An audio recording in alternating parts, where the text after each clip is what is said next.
My name is Erica, and I never thought I'd be caught up in a family drama. That would change my life forever. At 29, I was living a pretty ordinary life in the city. For the past 5 years, I'd been working as a secretary at Global Tech, a big corporation downtown. It wasn't glamorous, but I paid the bills for my small rented apartment. Weekends were my escape. I throw myself into dance classes, losing myself in the rhythm, and forgetting about the pile of paperwork waiting for me on Monday. It wasn't much, but it was my life, and I was content. Family, though. That was complicated. I had a younger sister, Emily, who'd always been the golden child. From the day she was born, our mother doted on her like she was made of spun sugar.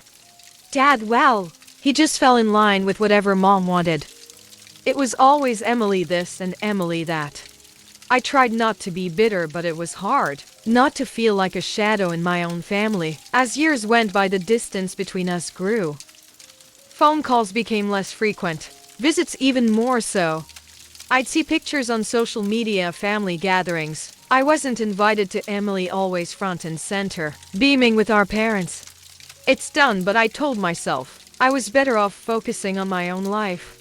That's why I nearly dropped my phone when Mom's number flashed on my screen. One Tuesday evening, I hesitated before answering, bracing myself for whatever drama might be on the other end. Erica, it's your mother. Her voice crackled through the speaker. Hi, Mom, I replied, trying to keep my tone neutral. Is everything okay? Your father wants to see you, she said, cutting straight to the chase. Can you come to the house this weekend? Saturday at 2 p.m. Don't be late. And with that, she hung up.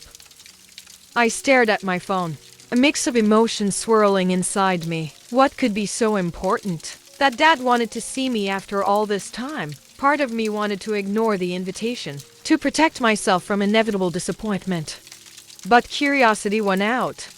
I'd go if only to find out what was going on. As I stood outside my parents' expensive home that Saturday, I took a deep breath. The house looked the same as always, a monument to my parents' success, and a reminder of the life I never quite fit into. I rang the doorbell, half expecting no one to answer, half hoping no one would. The door swung open, and there stood my mother, her face a mask of polite indifference. You're here, she said, stepping aside to let me in. Everyone's in the living room.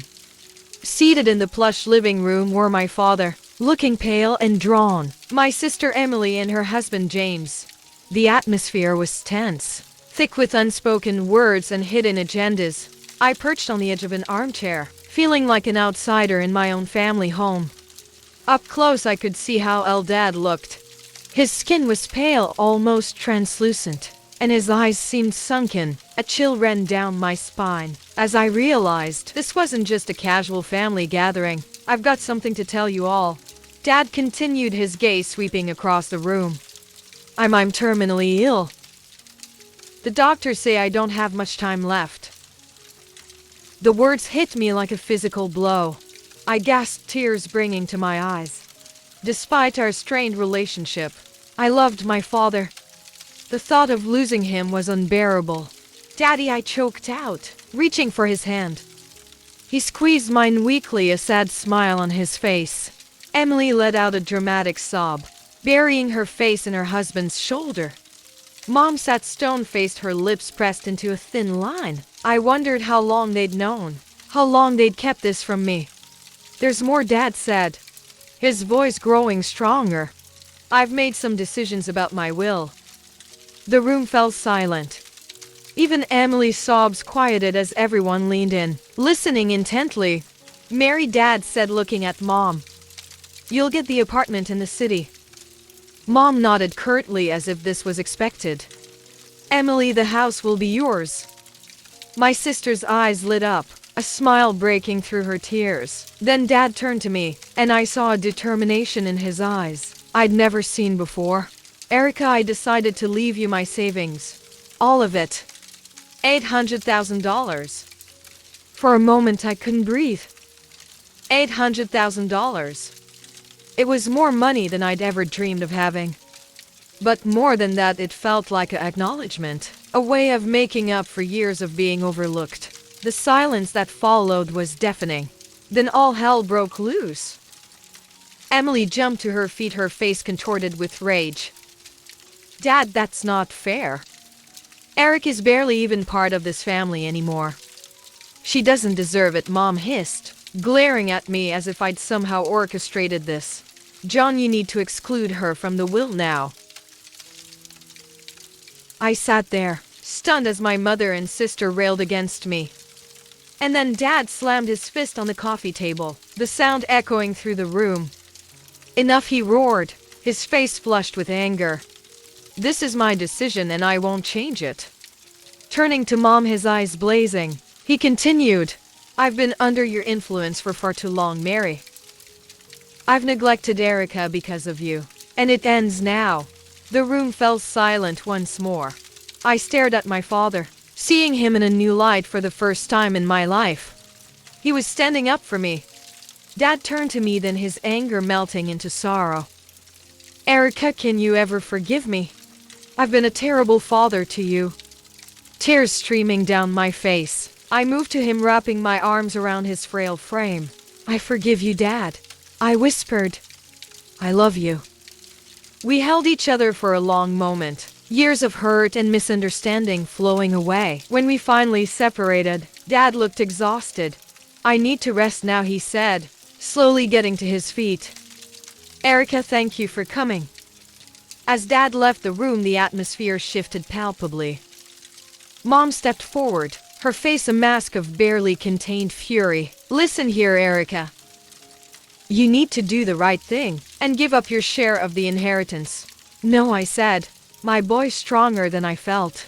I won't give it up. Dad wants me to have it, and I'm respecting his wishes.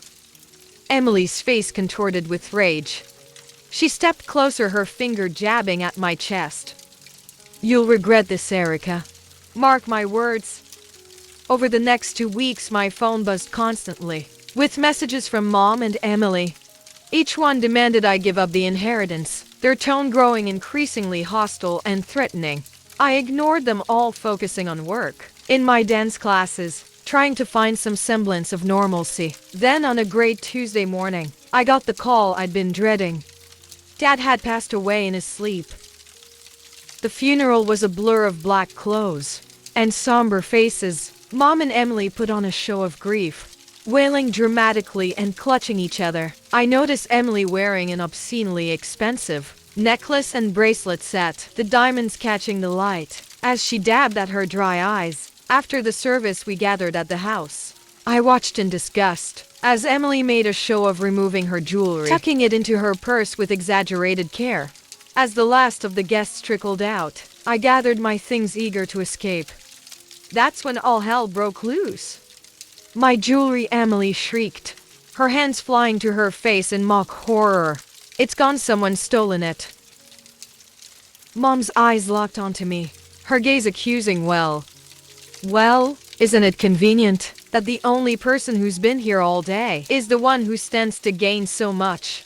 I felt the blood drain from my face as I realized what was happening. They were setting me up.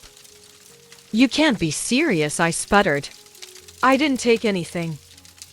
Emily's husband stepped forward, his voice oozing false concern. Then you won't mind showing us what's in your purse, right, Erica?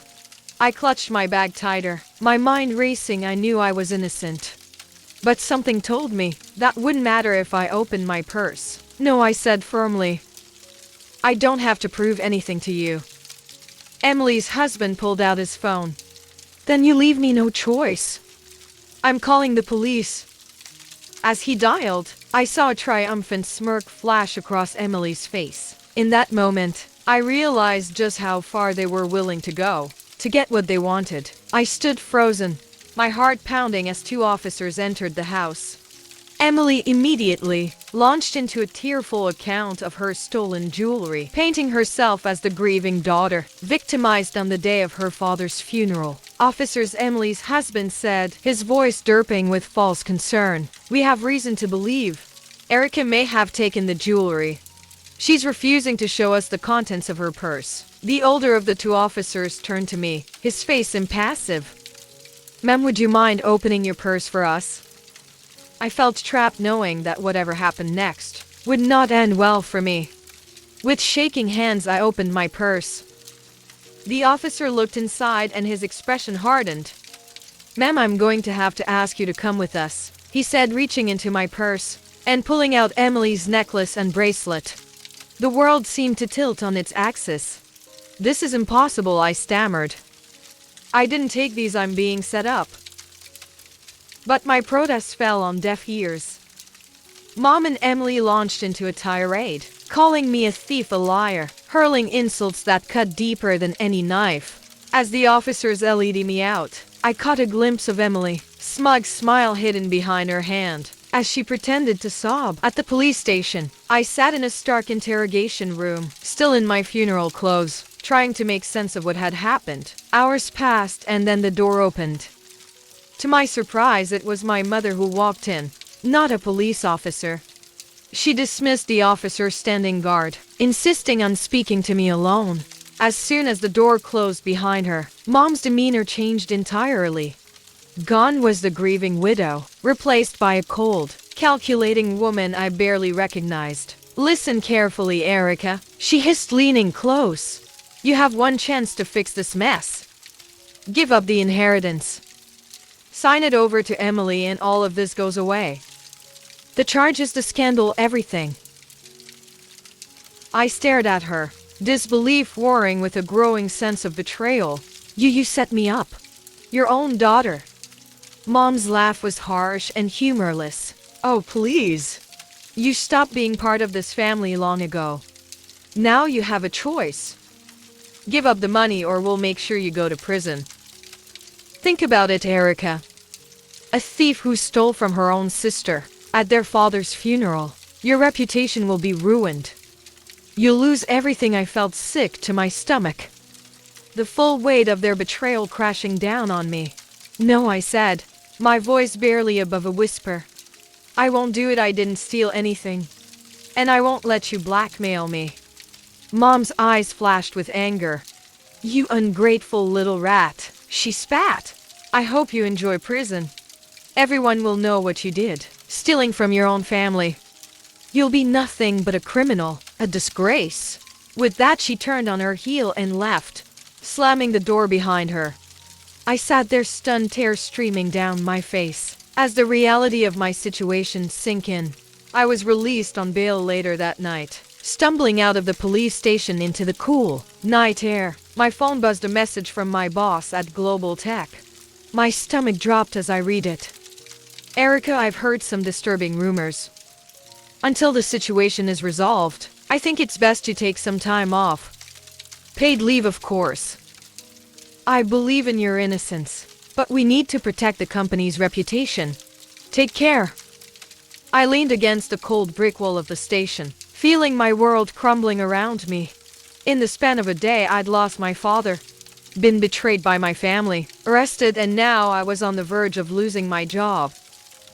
The next morning, I woke up with a renewed sense of purpose. With trembling fingers, I searched online for private investigators in the area. One name stood out: Jack Reeves, a former police detective turned PI, with a reputation for solving complex cases. I made the call, my boy, steadier than I expected as I explained my situation. "Miss Thompson," Jack said after I finished my story, "this is a delicate situation. Family conspiracies are never easy to prove. But if what you're saying is true, we'll find evidence. It won't be cheap, though." I thought of the inheritance I was fighting for. Money's not an issue. I need to clear my name and expose what they've done. The next 3 weeks were a blur of clandestine meetings with Jack, anxious waiting and sleepless nights. I threw myself into my dance classes on weekends, desperate for any distraction from the constant worry. My phone remained silent, no calls from work, no more threats from my family. The silence was almost worse than the conflict. Then one rainy afternoon, my phone rang. It was Jack. "Erica," he said, his voice grave, "I've got news. But you're not going to like it." My heart sank. "What is it, Jack?" He sighed heavily. I've been following your mother and sister, trying to catch them discussing the inheritance, or the theft. But they're too careful. They never talk about it in public, and I can't legally bug their homes. I felt the last glimmer of hope fading. So that's it, there's nothing we can do. Not exactly, Jack replied, a note of hesitation in his voice. I did find something, but it's not related to your case. It's about your sister. I sat up straighter. What about her? She's having an affair, Erica. I have photographic evidence of her entering a hotel with a young man. Definitely not her husband. I also managed to record some of their conversations. It's not flattering to her husband, to say the least. For a moment I sat in stunned silence.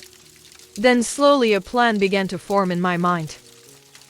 Jack, I said, my voice low and determined, I need you to send me everything you have on this, and I mean everything. As soon as I hung up, I sprang into action.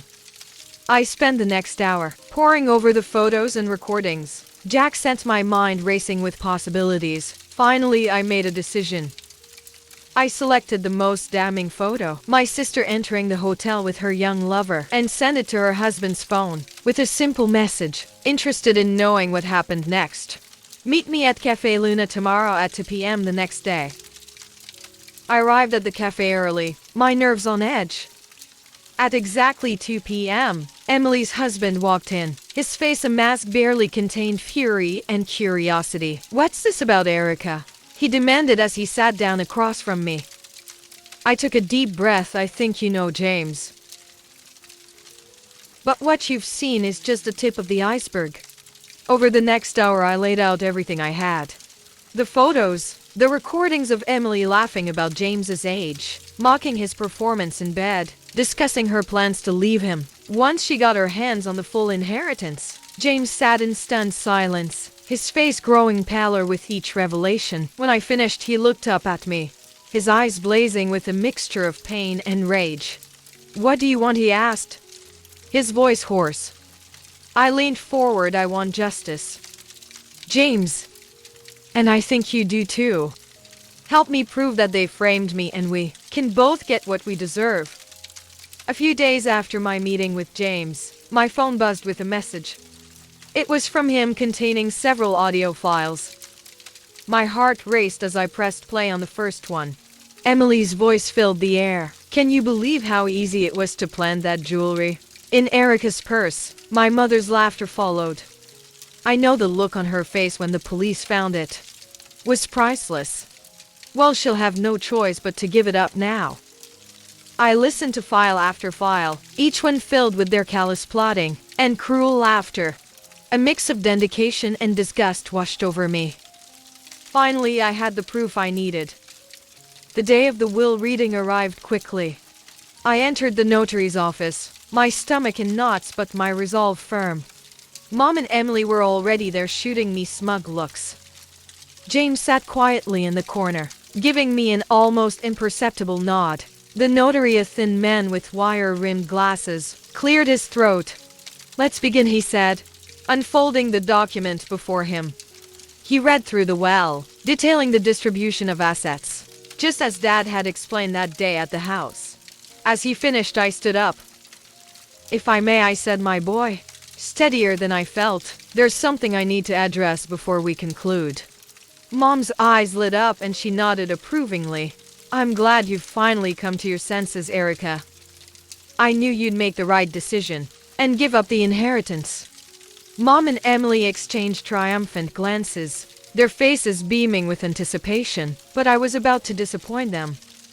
I'm afraid you've misunderstood, I said, pulling out my phone. I think you'll all want to hear this.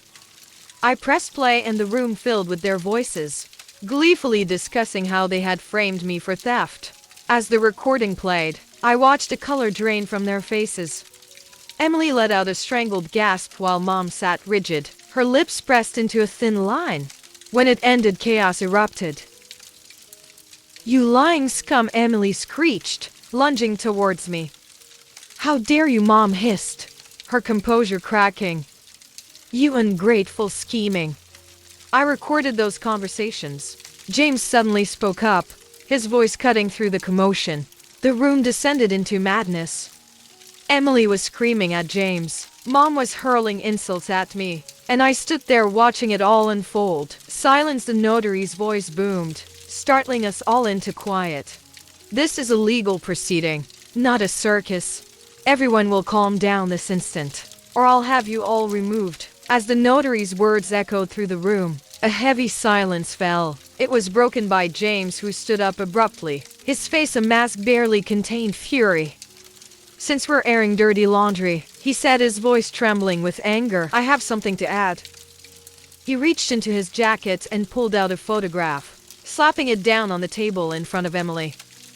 Emily's face drained of color as she stared at the image. It showed her entering a hotel with a man who was decidedly not her husband. I know everything, Emily, James spat. Your affair, your lies. All of it. I'm filing for divorce, and thanks to our prenup, you won't see a penny. You'll be paying me compensation for your infidelity. Emily's mouth opened and closed, like a fish out of water, no words coming out. Mom looked between Emily and James, her expression a mix of shock and dawning horror, as she realized their carefully constructed world was crumbling around them. Suddenly, the door to the notary's office swung open.